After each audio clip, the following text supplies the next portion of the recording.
Hello, welcome to EVN Report. My name is Maria Titizian, and as always, this month I will be speaking with Dr. Nerses Kopalyan. He is the author of the EVN Security Report, a security briefing that we publish every month about the situation in Armenia and the region. Welcome to the program, Nerses. Thank you for having me, Maria. The January security briefing is called The Growing Russo-Azerbaijani Axis and Why Armenia Must Adopt a Porcupine Doctrine. We will get to the Porcupine Doctrine, which led to much discussion on social media a little bit later. But first, I want to talk about the security context for January. And you write it underwent three important developments. The first is the relationship between Russia and Armenia further deteriorated. Secondly, Armenia continued utilizing diplomatization of its security. And thirdly, an evolving Russo-Azerbaijani axis was revealed. I think it's important, again, to put things into context. If you could just briefly expand on these three important developments that we saw in January. Of course. The deterioration in Russo-Armenian relations has been ongoing for the last about 7-8 months.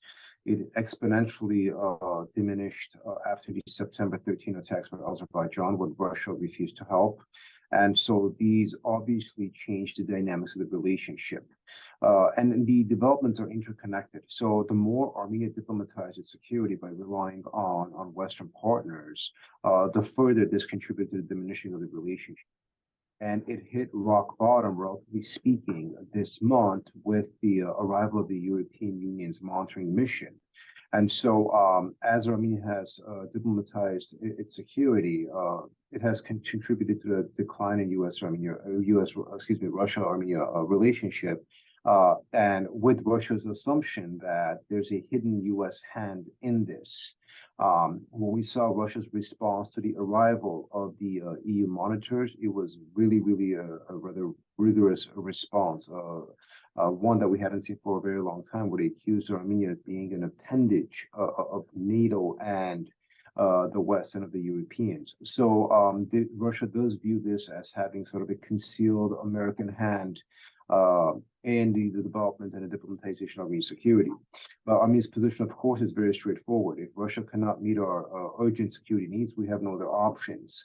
And so you're seeing here it's sort of developing decoupling of interests and a further realignment of separate lines of interests, where what Russia considers to be its strategic interest in the region is no longer aligned with that of Armenia's.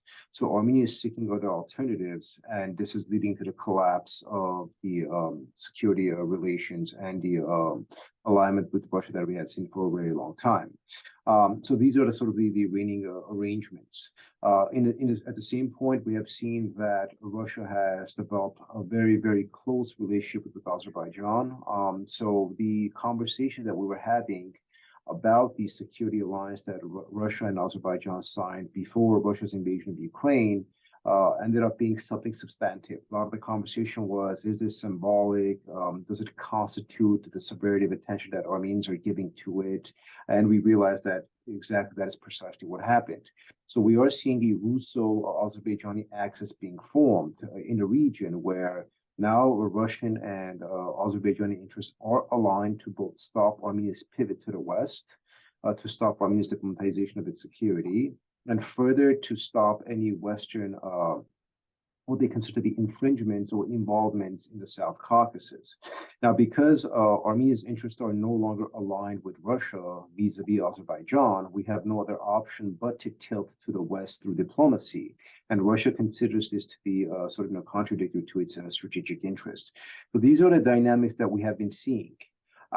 At the more fundamental level, though, while we are seeing a diminishing of diplomatic relations, at this point, this has not translated to the economic realm, but those possibilities do remain if Russia does consider Armenia to be completely leaving its orbit. This doesn't seem to be Armenia's full intent. Armenia's point isn't geopolitical, it's basically one of security. And so as long as Russia is not able to provide or guarantee Armenia's security against further Azerbaijani incursions, which doesn't appear to be the case, that Russia does not, in essence, does not want to do that. They don't want to provide the security that they promised us. The diminishing of relations are going to continue.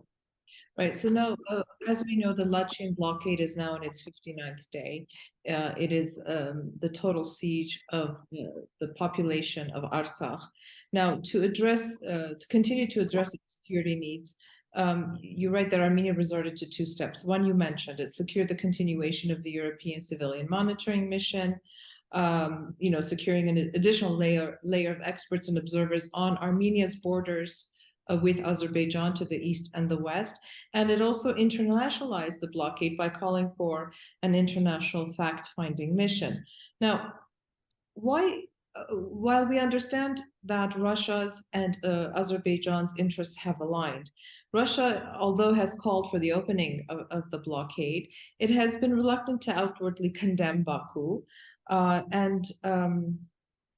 Was Yerevan's request to have the European monitoring mission meant to diminish our dependence on Russia, or was it meant to simply secure further guarantees or security for the borders?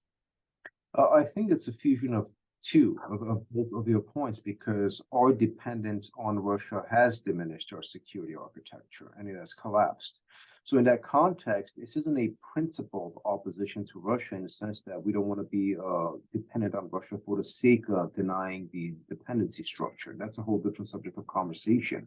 This is more acute and concrete. It's not ideational. It's not abstract. It's not a policy shift based on principles of West versus East, nothing like that. It was a realization that Russia is not meeting Armenian security needs.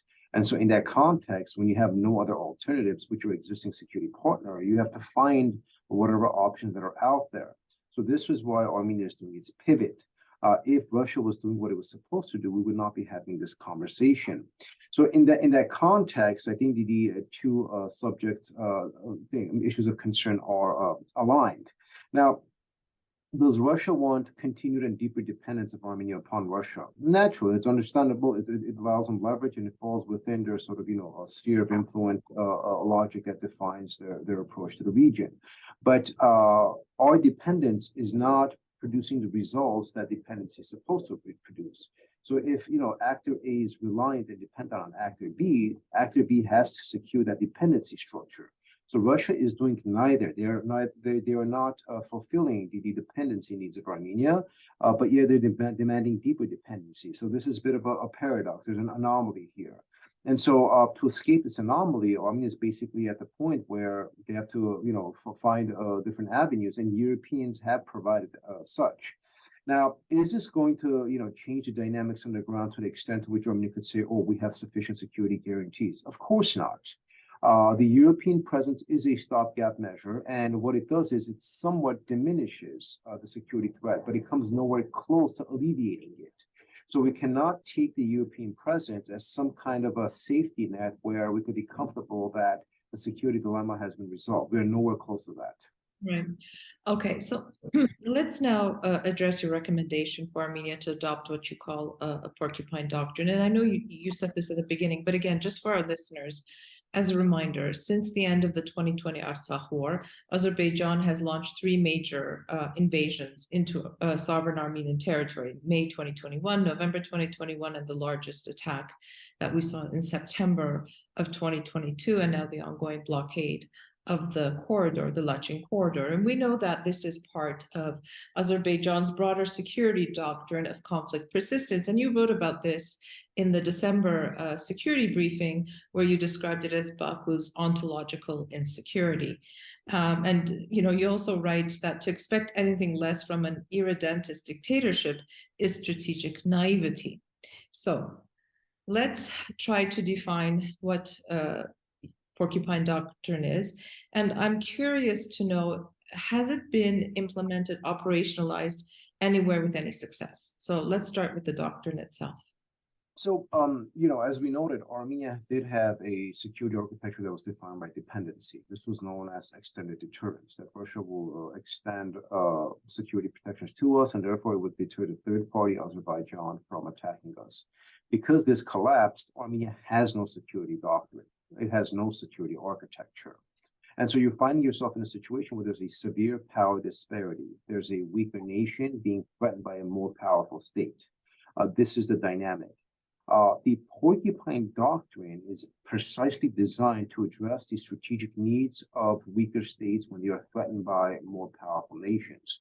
The concept was more robustly developed by the U.S. Naval College in 2008.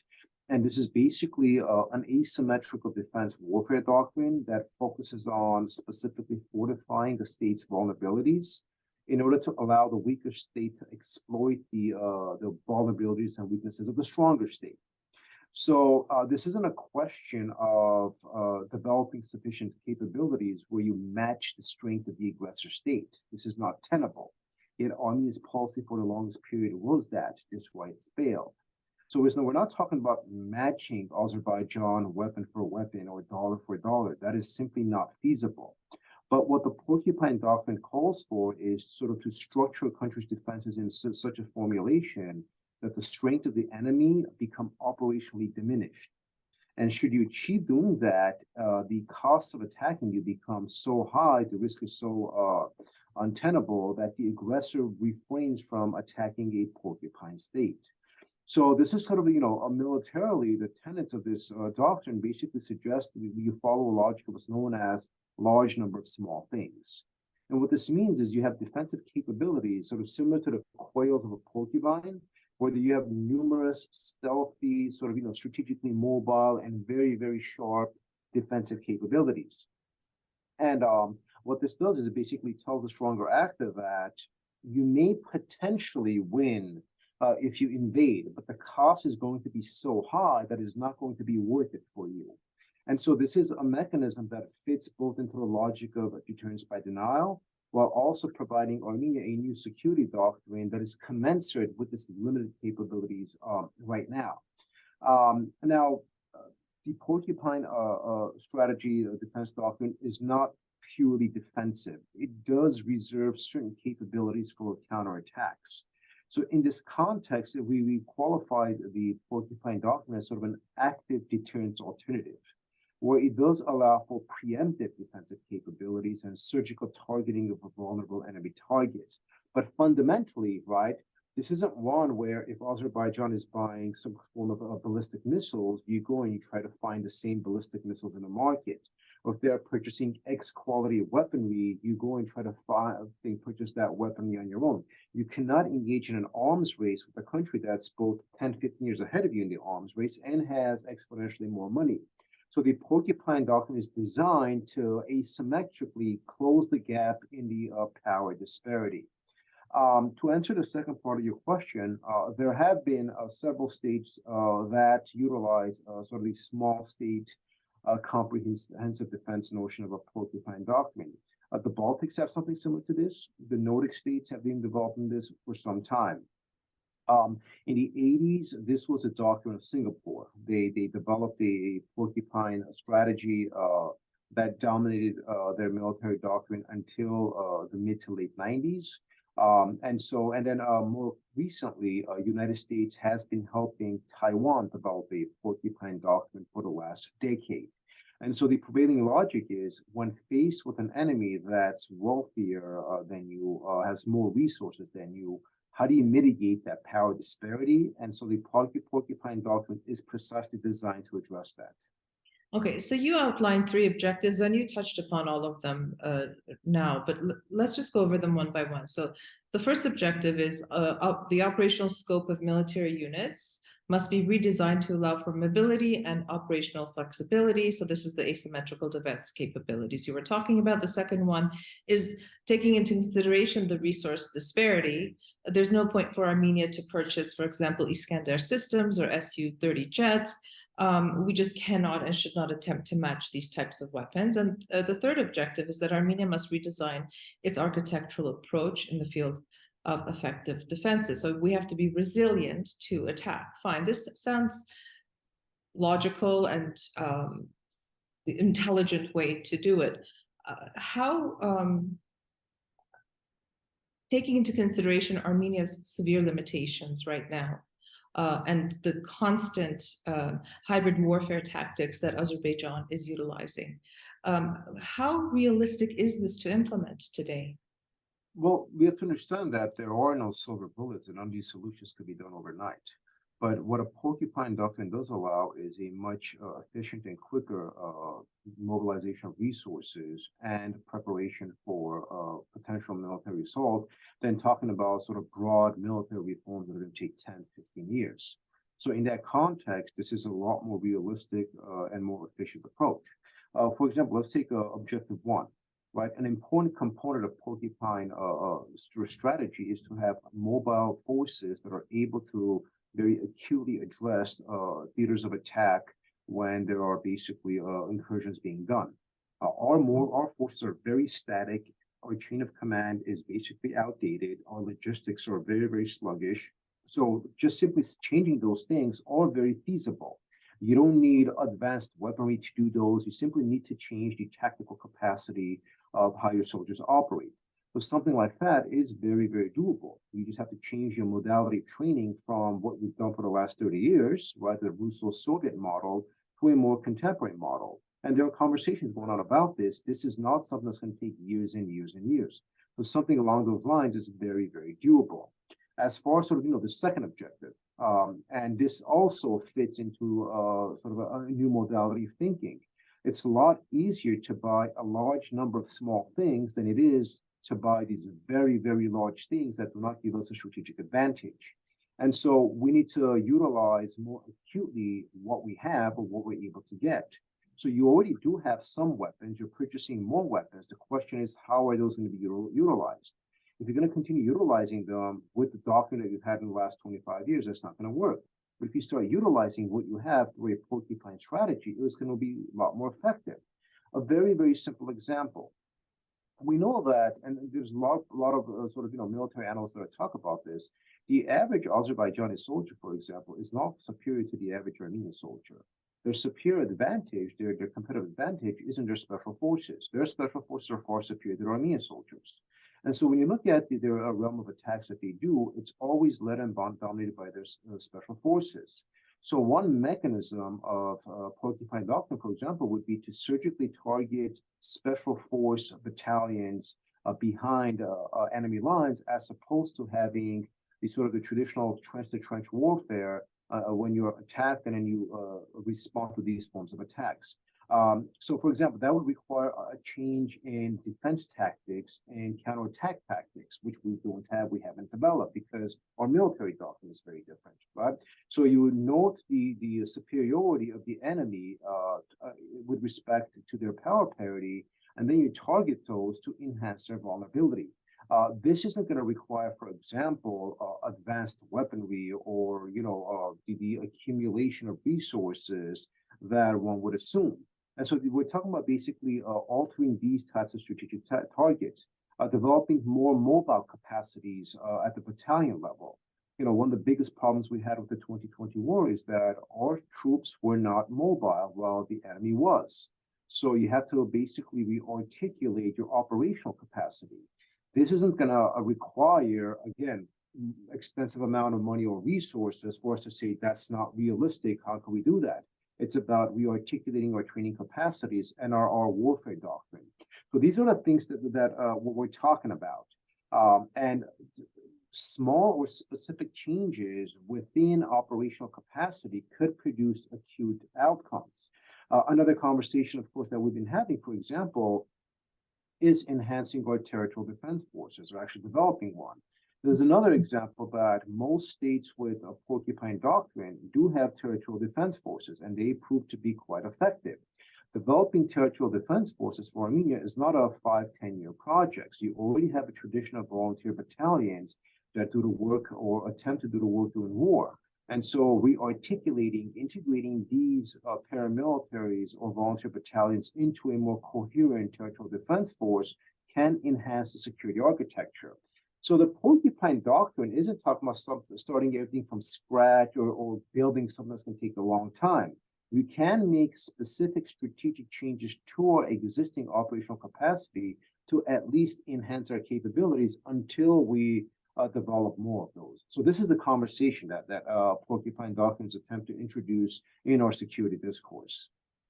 Right, and it is it is a mechanism that we can use until we, as you said, you have that long-term, much larger reform of the military, of the armed forces, and because time is not on our side, as we clearly know, and this is possibly or potentially the quickest way and the smartest way to be able to protect ourselves, protect our borders, and also the population.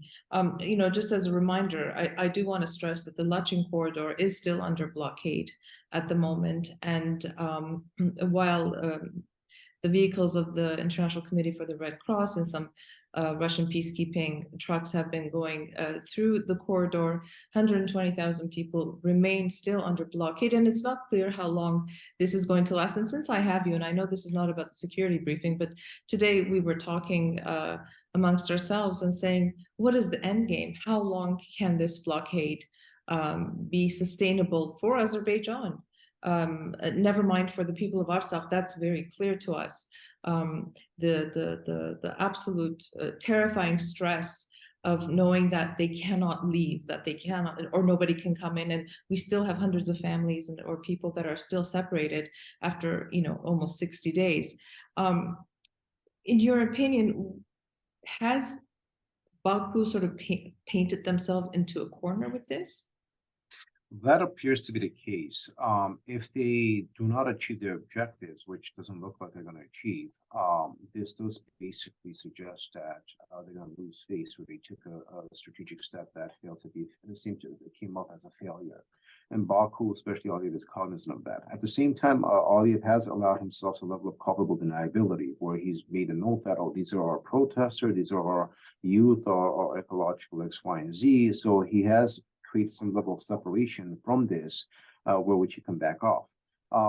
The international pressure has not been sufficient from the lens of Baku for it to basically back off of this. Now, the pressure has been incremental, it has been growing, but it has not been to the level where, based on Baku's risk loss assessment, they can no longer bear the burden of the pressure. So far, they've been able to burden it from their lens. What is the end game? Eventually, if there's sufficient pressure, Baku will back down. And it would be very easy for them to back down by simply saying, out of the goodness of the heart of the Aliyev clan, we are doing X, Y, and Z. The approach, and I think the government has been very consistent in diagnosing this, right? If the approach is to make the situation as such, where once Azerbaijan backs up and opens the corridor, will Armenians of Artsakh start basically leading on their own terms? If that is the end game, right, which we know, cleansing of Artsakh is the end game. If you see some of that happening, then Azerbaijan would say, see, some of our objectives were met as an internal conversation. If you see that, if that does not happen, which is not sure it's going to happen, and the resiliency of the Artsakh population sustains itself, then Azerbaijan might repeat this 4 months from now, 5 months from now, whatever the case might be. So their hybrid toolkit is quite broad, because they have moved this into their domain of strength. And with Russia basically acquiescing or collaborating on this, if one could say that, it allows Azerbaijan the opportunity to step and do this thing over and over again. And so until, again, if we don't have deterrence capabilities, we've talked about this, which at the point we don't, and if there isn't sufficient rigorous international pressure, this is going to continue. It's a very low-cost mechanism of putting unbearable pressure and collective punishment on the Artsakh population. So in that context, at the end of the day, I think Baku finds itself in a win-win position, in that even if they back off, they could claim kindness and humanitarianism and say, okay, you know what, we backed off, we removed our eco activists, quote unquote, and that's done with. And even after that, right, if the population of Artsakh starts, leading on their own terms, objective achieved for them. If they don't, 6-7 months down the line, they may repeat themselves. So they have created a situation, and Russia has enabled this for it to continue. So we shouldn't view the end game as being sort of, achieving a certain specific goal. This is a continuous process. And whenever you're stuck in a cycle of continuity, the end game can change based on realignment of objectives. From an academic lens, from a scholarly lens, you don't have basically a black or white solution. Azerbaijan operates in a gray area. They found the secret of doing that, and we need to match their capacities in those gray areas. Okay. Well, as always, thank you, Nerses, for taking the time to further explain this month's security briefing. And for those listening, if you want to look at previous month's briefings, you can find them on our website under EVN Security Report. We started doing this in September of 2022, and we will continue doing these monthly briefings. So thank you for listening, and thank you again, Nerses. Pleasure.